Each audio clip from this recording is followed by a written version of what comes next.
What's up, everybody? It's your boy Brandon Blakeney, aka Brandon Lee TV, back at it again with another banger. Now, kick back, relax, and come take a ride with your boy. Now, it's no secret that the popularity of women's college basketball is soaring right now to the point where the Final Four is selling twice as high for ticket prices than the men's tournament right now. Everybody's locked in on the women's tournament. Everybody's talking about it. And it has even made it into the political realm.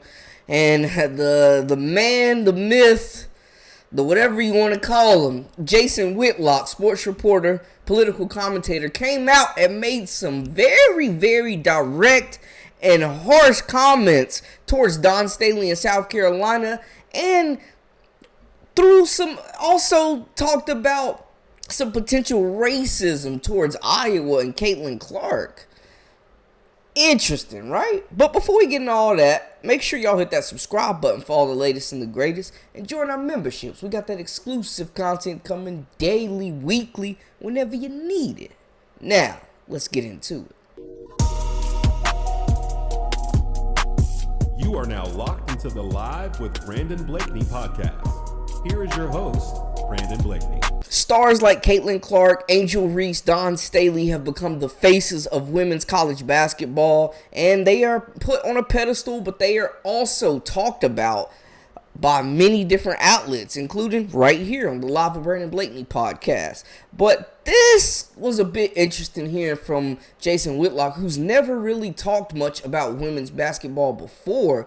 And now it seems like he's taken a keen interest in Iowa and their star Caitlin Clark. And he had some harsh comments directed towards South Carolina and Don Staley, who were the number one overall seed, went undefeated, and were rewarded with a smooth path to the NCAA championship, at least the Final Four. They got a pretty smooth path, especially compared to Iowa, who is in the group of death. But, man, Whitlock was throwing some serious shade at Don Staley and the South Carolina Gamecocks. Like, they didn't earn the spot. Like, they weren't the undefeated team, only the undefeated team in the entire nation. Like, they weren't out here just smacking everybody, winning the SEC regular season and SEC tournament, beating teams by over 32 points per game, going undefeated in the regular season in consecutive seasons. Let's not mistake it. They lost 5 starters, reloaded, and they're right back in the thick of things as the favorites for the title. This is well deserved. This is earned. Coach Don Staley, on the other hand, is just one of the classiest in the game. The pinnacle, the standard in women's college basketball. And she's got a lot of talented players that want to come play for her because she puts their best interests at heart and protects them at all times.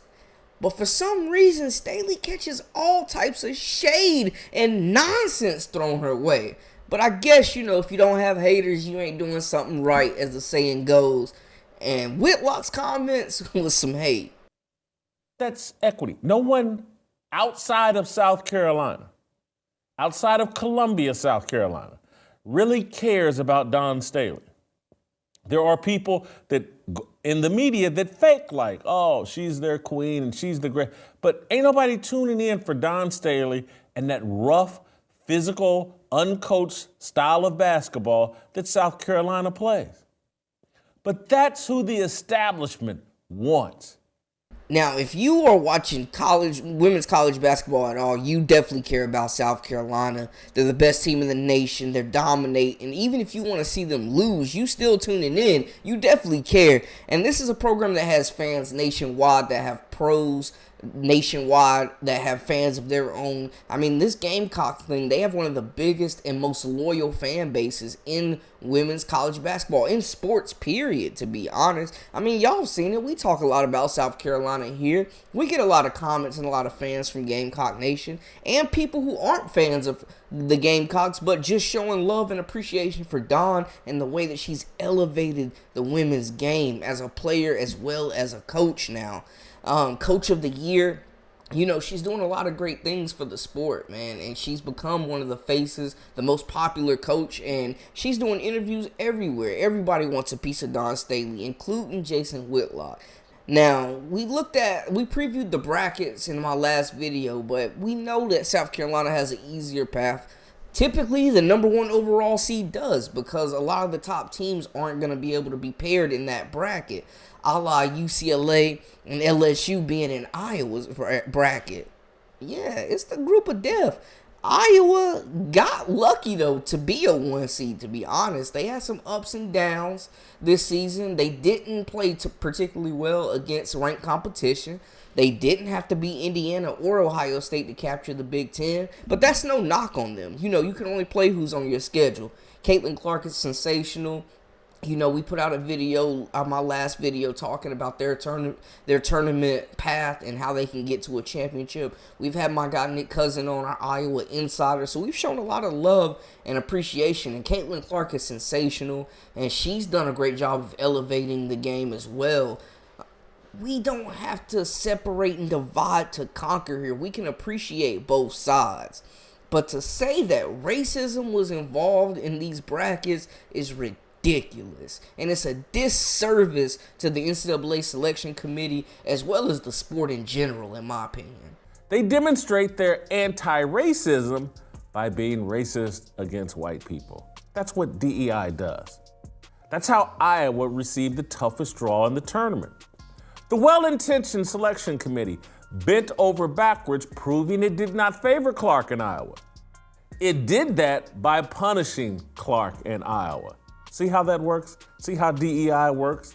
They would rather the women's tournament underachieve in terms of relevance than risk giving Iowa an easy path to the Final Four. It's just screaming clickbait, man. It's screaming, I want views, I want attention, and I think it's outlandish. Yeah, Iowa did get a heck of a tough draw. Nobody's disputing that. I mean, that bracket, look at it. It's ridiculous. Iowa has Colorado as the 5 seed, Kansas State as the 4, Louisville's nothing to sleep on, LSU and UCLA in this bracket. I mean, most analysts are not predicting Iowa to come out of here and represent this region. I mean, I've heard LSU, the defending champs that are there. We've heard Colorado could potentially make a run. And then UCLA is probably the favorite out of this group. And on top of that, Molly Davis being out, the third leading scorer for Iowa. We're not sure. We haven't gotten any update on that yet.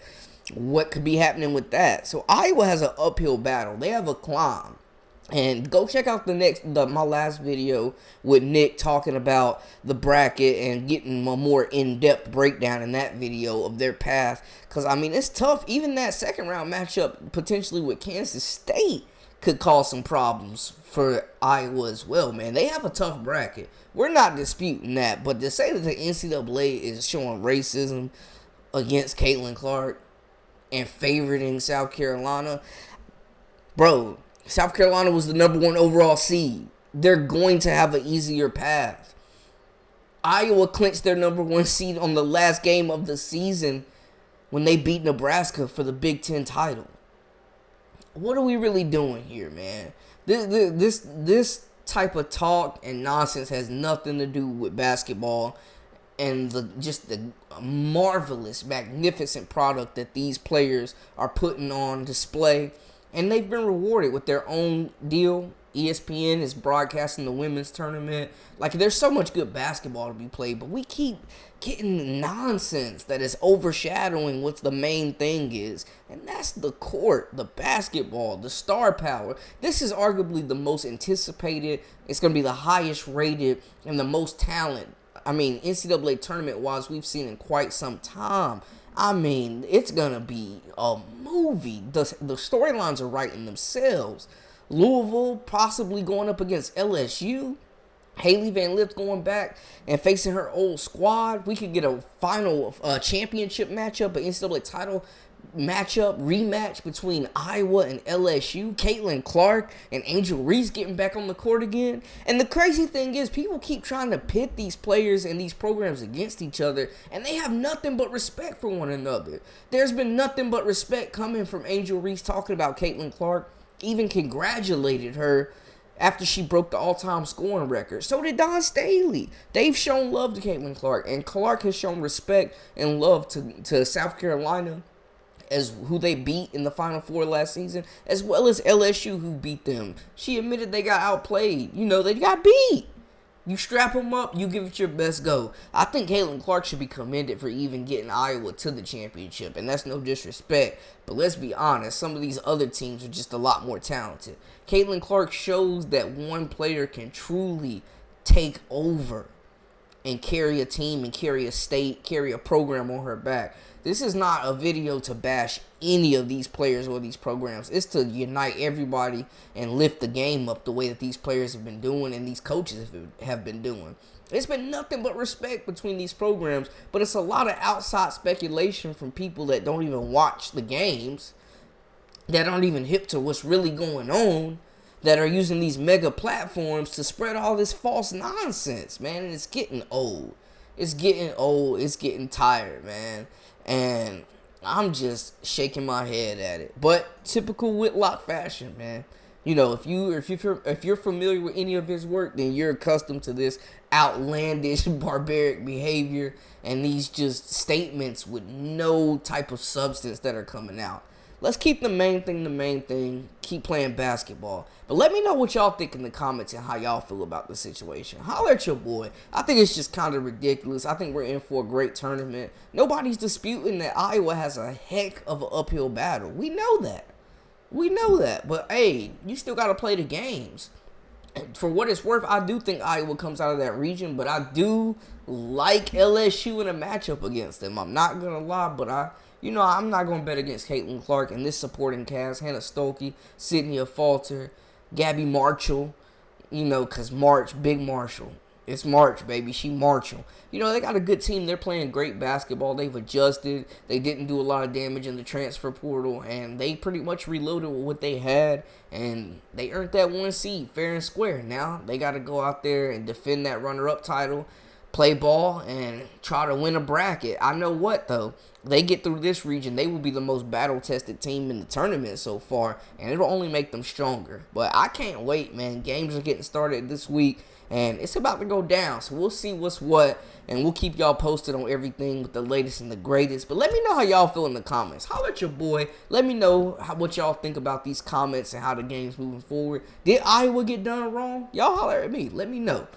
That's a wrap for us. For all the latest and the greatest, I am Brandon Blakeney, a.k.a. Brandon Lee TV. Until next time, hey, we out.